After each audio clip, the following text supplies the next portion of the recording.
কানিজ রেসিপিতে সবাইকে স্বাগতম। আজ আমি আপনাদের তৈরি করে দেখাবো সজনে ডাল।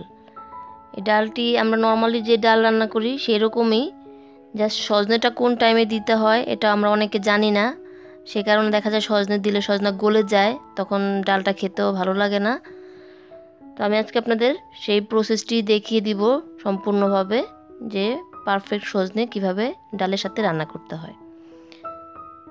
তো আমি চলে এসেছি চুলায়। তো চুলায় আমি আগে থেকে হাফ কাপ পরিমাণ ডাল ভিজিয়ে রেখেছিলাম, মসুরির ডাল। আমি এখন ধুয়ে ভালোভাবে পরিষ্কার করে চুলায় দিয়ে দিচ্ছি। ডালটা ফার্স্ট আমি সিদ্ধ করে নিব। ডালটা দেওয়া হয়ে গেছে। এখন এখানে আমি অ্যাড করে দিব পানি। আমি টোটাল 1 কাপ পরিমাণ পানি দিয়ে দিব ডালটা সিদ্ধ হওয়ার জন্য। আমার পানিটা দেওয়া হয়ে গেছে। এখন আমি দিয়ে দিচ্ছি রসুন কুচি, 2 কোয়া রসুন কুচি, 2-3টা কাঁচামরিচ আর পেঁয়াজ কুচি,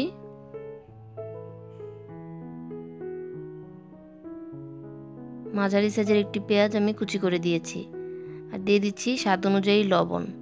তো এই উপকরণগুলো দিয়ে আমি একটু নেড়ে এটাকে সিদ্ধ করে নিব। তো আমার ডালটা সিদ্ধ হয়ে গেছে। তো এরপর যে আমি এটাকে একটু ঘুটে নিব। আপনারা ডাল ঘুটুনি দিয়েও ঘুরতে পারেন, বা আমি যেটা দিয়ে ঘুরছি এরকম এটা দিয়েও ঘুরতে পারেন। তো আমার ঘুটা হয়ে গেছে। এরপর যে আমি এখন এতে অ্যাড করে দিব হলুদ। হলুদটা যে যেমন খান সেই অনুযায়ী দিবেন। তো আমি হাফ চা চামচ পরিমাণ হলুদ গুঁড়া দিয়ে দিলাম। দিয়ে আবার একটু ভালোভাবে মিক্সড করে দিচ্ছি ডালের সাথে। এখন দিয়ে দিব পানি। পানিটা গরম পানি দেওয়ার চেষ্টা করবেন। আমি এখানে মোটামুটি 2.5 কাপের মতো পানি দিয়ে দিলাম।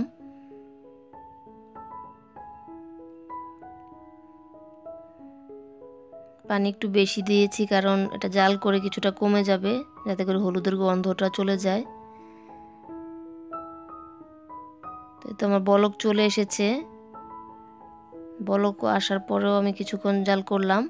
তো এই পর্যায়ে আমি এখন, আমার ডালটা কিন্তু হয়ে গেছে। তো এখন আমি দিয়ে দিব সজনেগুলো আমি এভাবে কেটে ধুয়ে পরিষ্কার করে রেখেছি।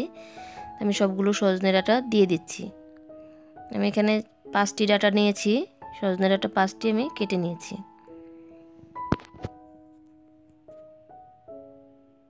সজনে ডাঁটাগুলো দেওয়া হয়ে গেছে। তো একটু ভালোভাবে বলক আসা পর্যন্ত মোটামুটি আমি সজনে ডাঁটা দেওয়ার পর 5 মিনিটের মতো চুলায় রাখবো। তারপর নামিয়ে নিয়েছি। এখন আমি তেল দিয়ে দিব। তো আমি চুলায় দিয়ে দিয়েছি তেল এবং পেঁয়াজ কুচি, রসুন কুচি, এটা যে যেমন পছন্দ করেন সেই অনুযায়ী দিবেন। দিয়ে একটু ভেজে নিচ্ছি।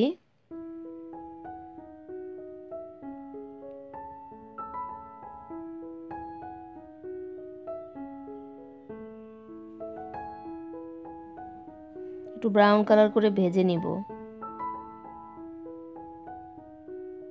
তো ভাজা হয়ে গেছে। এখন আমি ডালের পাতিলটা আবার চুলায় দিয়ে দিলাম। তো এখন আমি তেলটা পাতিলের মধ্যে দিয়ে দিচ্ছি, পেঁয়াজ রসুন সহ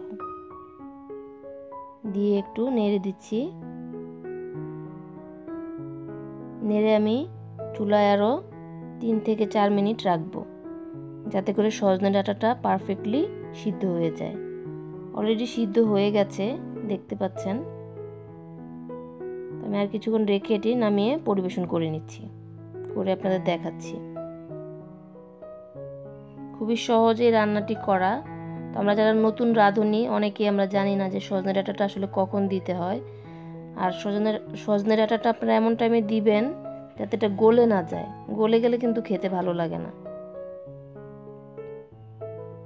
এই তো আমার তৈরি হয়ে গেল ডাল দিয়ে সজনে ডাঁটা। দেখুন আমার একটি সজনে ডাঁটাও কিন্তু গলে যায়নি বা ভেঙে যায়নি, একদম আস্তে আস্তে আছে, আবার কিন্তু সিদ্ধ হয়ে গেছে। এই ছিল আমার আজকের আয়োজন। আশা করি আপনারা উপকৃত হবেন, বিশেষ করে যারা নতুন রাঁধুনি। সবাই ভালো থাকবেন, সুস্থ থাকবেন, নিরাপদে থাকবেন। পরবর্তী ভিডিও দেখার আমন্ত্রণ রইল। আল্লাহ হাফেজ।